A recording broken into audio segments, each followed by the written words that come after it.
What is going on, guys? Guess what? Got another video today, and it's car related, but you're not going to see the car because right now we're inside my home, and it's going to be a quick video, another DIY video for you guys. A lot of us, we like to do things ourselves, save some money, learn a little bit, share the knowledge with other people. So what we got going on here today is electrical work, and I'm going to show you guys my kit. You're rebuilding a car, you're going to be rewiring something, so you got to have some essentials. So what I got here is this actual case here. I picked it up from Dollar General. I think it was about $5. Definitely recommend doing that. Save a few bucks and get an electrical kit that's going to be like 3 times the amount of money, and you're not going to have anything in it. All of this stuff I picked up individually. Got some zip ties for wires or whatever. Why not have some zip multimeter. This is a regular one from AutoZone. It was about 20 bucks, 25 bucks 7 years ago. Got some extra wire, some heat shrink. You guys know heat shrink is important if you're going to be doing electrical work. Don't ghetto rig it and then sell a car and then somebody else's car catches on fire. Solder and heat shrink everything, man. Don't take any shortcuts. Electrical tape, a lighter for the heat shrink. I keep some spare fuses, and even some connectors for the wires, some wire connectors, different gauge connectors there. Over here I have a soldering iron. This is just a basic Walmart soldering iron. I paid about 15 bucks for it. Nothing fancy, no bells and whistles. I recommend that you get a decent soldering iron. Spend some money, go on Amazon, look at the reviews, get something that you can adjust the temperature with. It'll make your life a lot easier. Just some basic wire cutters. Continuity tester here. Quick demonstration on how that works. So what this does is it'll tell you whether or not you have a closed or open circuit. So if I take this alligator clip and I touch it to this side of the probe, you see we have a closed circuit. We have energy flowing through, so we know we have a closed circuit. Now if I were to put something in between, let's say this piece of heat shrink, and then touch the probe, you see nothing's working. We have a open circuit. Same thing goes with this random switch I got here in the box. I'll go ahead and connect the alligator clip to this side, and then I will touch it here. There's no light coming on, there's no beep, nothing. So we know that we have a open circuit. Now when I put the switch on, which is how a switch normally works, opens and closes circuits, allows power to get through to turn on whatever light or gauge you have. And now when I touch it, we have a connection, okay? So that's how a continuity light works. I highly recommend that you get one of these. Also get yourself a test light, a 12-volt test light. That I also have, but not here. That's about it. So let's get on with the video. So while my soldering iron is heating up, what I'm going to do for you guys is I'm going to show you guys how to do a Western Union splice. You guys probably already know how to do this. Very simple splice here. You take your 2 wires here, you kind of make an X out of them. Let me get this camera to focus. Alright, so you kind of make an X like that, and then you're going to twist them over each other. And then you're just going to keep twisting them into each other. So you see like that? It's going to keep going until there's no more wire.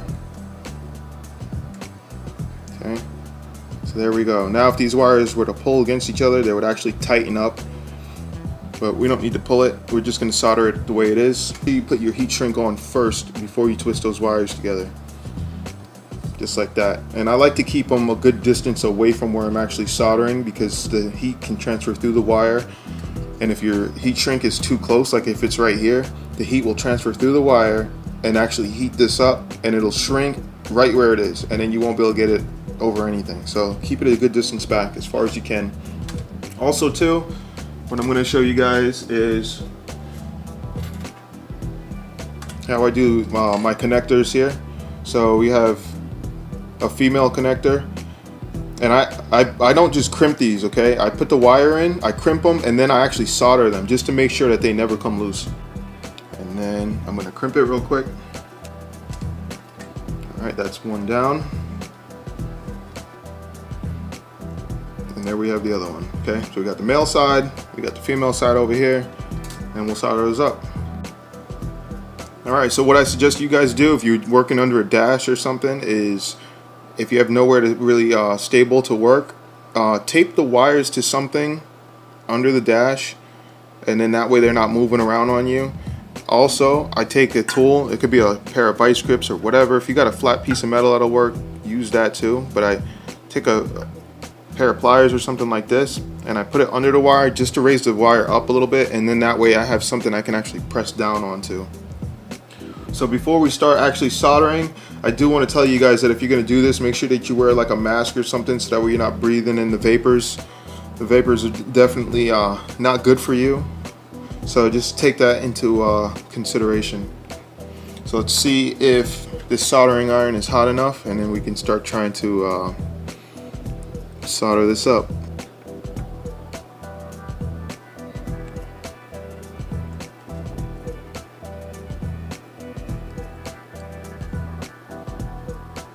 I'm just going to put a little heat on the wire.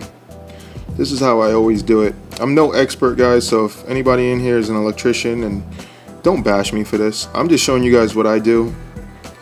You guys can take it for what it is and learn on your own.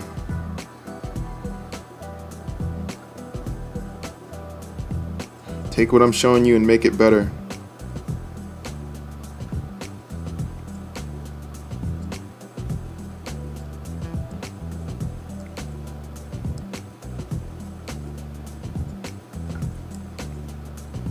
Just gonna put just a little bit more in this area here.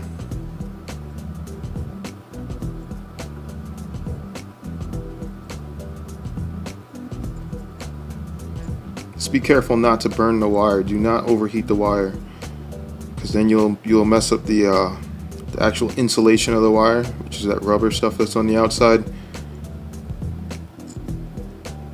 That ain't gonna be no good. All right, so that's good for me. I know that's not gonna come apart. And if I was really working on something, I'd probably throw just a tad bit more solder on it, but since this wire is just a demonstration wire, I don't need to do that. Alright, so now that that's soldered up, I'm gonna take this heat shrink and just run it over, rock it back and forth just a little bit. Okay, do that kind of quick, because sometimes the wire's still hot, and if you take your time putting that heat shrink over it, the heat will transfer to the heat shrink and shrink it up. So do it kind of fast. Now, to get the heat shrink shrunk, you can use the edge of the soldering iron, and you can kind of just drag it over, and that'll actually shrink up that wire. Or you can use a lighter like this. Let me zoom out. Just put a little heat on it. Don't overdo it. Alright, and that wire is good to go. Same thing, just gonna put a little heat down on this thing.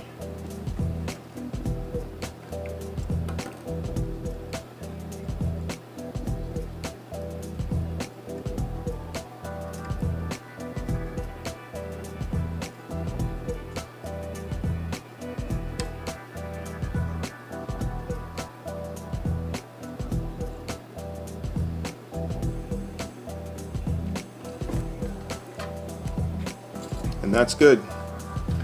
So go ahead and do the other side real quick.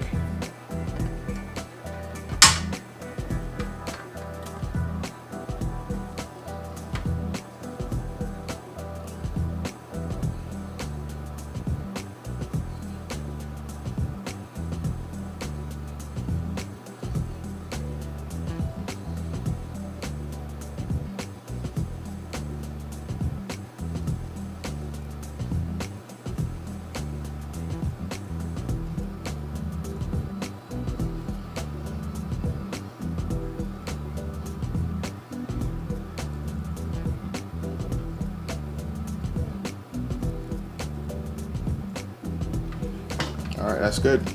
Alright, you guys, that's going to do it for this video here. If the video was helpful, you know, leave the thumbs up, subscribe, share the video, tell your boys about it.